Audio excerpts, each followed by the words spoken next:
Online, you hear about men chasing social status, wealth, the hustle culture. But I think they're really missing the point of life. I do enjoy my work. I miss my team. But carrying 13 pounds of joy in this carrier in front of me is the most valuable work I've ever done in my life. And I wouldn't trade it for anything. Morning. I'm good. How about yourself? I'm doing well, thanks. Yes.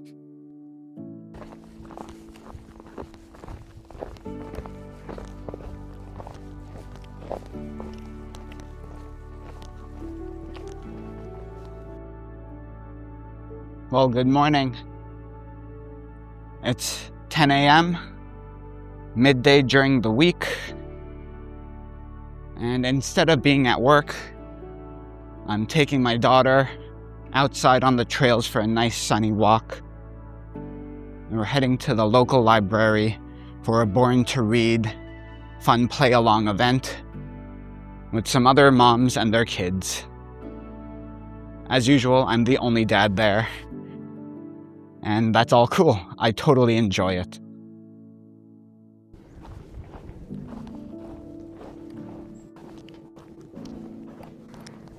So I'm 3 months into my paternity leave of 14 months, which sounds like a really long time.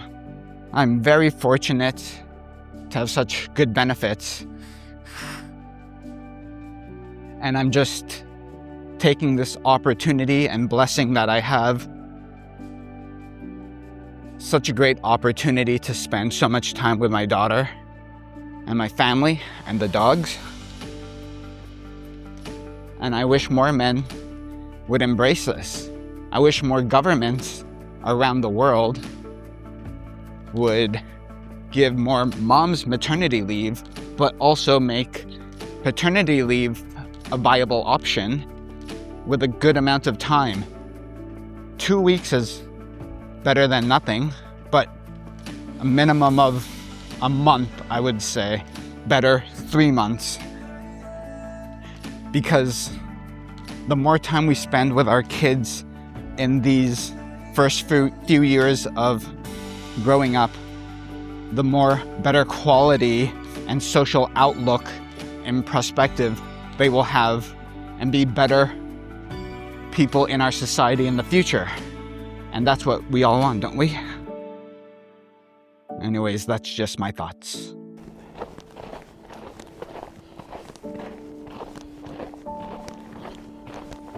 So I'm 3 months into a 14-month paternity leave right now. Not finished, not looking back nostalgically. I'm in it. And honestly, it's going really well. There's a story in our culture that says a man's value is tied almost entirely to production. Work hard, earn more, climb higher, provide financially, and don't let family slow you down. If you step away from your career for a season, especially as a man, people quietly wonder if you've lost ambition. So when I told people I was taking extended paternity leave, the reactions were mixed. Some were very supportive, some were surprised, some didn't quite know what to say. 14 months is not common, especially for a dad. But here's what I've learned 3 months in. Being present with my daughter daily is not a step backward, it's a step deeper. Now let me be clear. I didn't abandon structure. I didn't abandon discipline. I didn't abandon routine. I still train. The volume isn't Ironman level anymore, but I'm still swimming, cycling, running, lifting, doing strength. I still wake up with intention. I still eat well.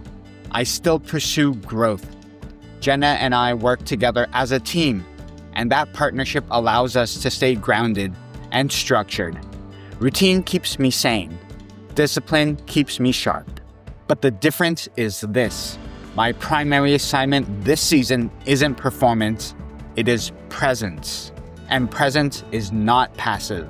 It's walking around midday with my daughter in a baby carrier, It's being at baby events when I'm often the only dad in a room full of moms. It's getting smiles, comments, and sometimes big kudos from strangers who say, "Wow, that's amazing. You're such a good dad." I don't do it for praise. There's nothing unmanly about carrying your child close to your chest. There's nothing weak about structuring your day around feeding schedules and naps. And there is nothing soft about sacrificing career momentum for covenant responsibility. If anything, it requires strength. It requires security in who you are. It requires clarity in what actually matters. And the data backs this up. Father presence is not just emotionally meaningful, it is statistically significant. Research consistently shows that children growing up in father-absent homes face drastically higher risks across multiple outcomes. Studies indicate that youths from fatherless homes are significantly more likely to experience poverty, struggle academically, and engage in delinquent behavior.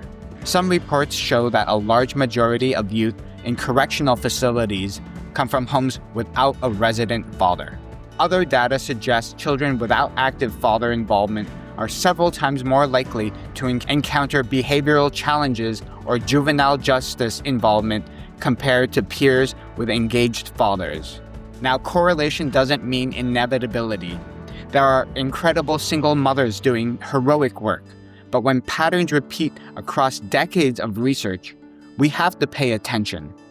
Father involvement is one of the strongest protective factors in a child's life, and that makes presence a moral issue.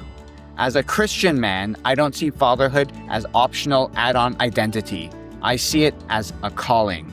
Deuteronomy chapter 6, verse 6-7 says, "And you must commit yourself wholeheartedly to these commands that I am giving you today. Repeat them again and again to your children. Talk about them when you are at home and when you are on the road, when you are going to bed and when you are getting up." Notice the rhythm in that passage. When you are at home, when you are on the road, when you are getting up, when you are going to bed, that requires proximity. That requires presence. You cannot disciple from a distance. And here's something I've realized 3 months in. Paternity leave hasn't made me less disciplined. It's refined my discipline. I don't train 6 hours a day anymore, but I train with intention. I protect small windows. I build routine around my daughter's rhythms. I've learned that structure isn't about volume, it's about consistency. In some ways, this season has made me sharper, because now I'm not training for a medal, I'm training for longevity. I'm not structuring my day around competition, I'm structuring it around covenant. There's also a stigma that when a man stays home, even temporarily, he must be coasting. That ambition is fading, that something is off. But ambition redirected towards family is not weakness, it is maturity. The world tells men to optimize income.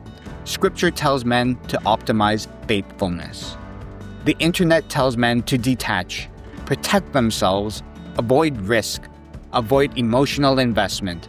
But covenant requires investment. Fatherhood requires vulnerability, and love requires sacrifice. Walking around the middle of the day with my daughters strapped to my chest doesn't feel like retreat. It feels like leadership in its most grounded form. It feels like stewardship. It feels like formation. And that word formation matters because fatherhood forms children. But it also forms men. I am being shaped in this season. My patience is being shaped. My humility is being shaped. My endurance is being shaped in a different way than Iron Man ever shaped it. Iron Man trained my body to endure physical discomfort. Fatherhood trained my heart to endure selflessness. And one day, when she grows up, I won't regret not squeezing in one more high-volume training block, but I would regret missing this. If you're a man watching this and you're considering taking paternity leave or leaning into fatherhood more deeply, don't let cultural whispers define masculinity for you. Masculinity is not withdrawal. Masculinity is not isolation. Masculinity is not constant production. Masculinity is responsibility embraced. It is strength under control. It is presence under pressure. It is love in action. I still believe in hard work. I still believe in excellence. I still believe in training your body and mind. But I also believe the most important work many of us will ever do will never be publicly applauded. It will happen in our living rooms, on walks, at bedtime, in quiet mornings. And if the research is right, and I believe it is, then father presence changes generational trajectories. So 3 months into 14, I can tell you this. I don't feel behind. I don't feel diminished. I feel aligned. Aligned with my calling as a husband. Aligned with my calling as a father. Aligned with the kind of man I want to be when I'm 80 or 90 or 100. If your season allows you to be present, lean into it. Structure your days. Keep your discipline. Train your body. Provide well. But do not outsource your presence. Your children don't just need provision. They need you. If this resonated with you, I'd love for you to like this video. It helps more than you think. Subscribe if you want more conversations around faith, family, formation, and fitness. And leave a comment, especially if you're a dad or considering becoming one. Because in a world telling men to detach, drift, or just focus on themselves, choosing presence is countercultural. And that is the better story.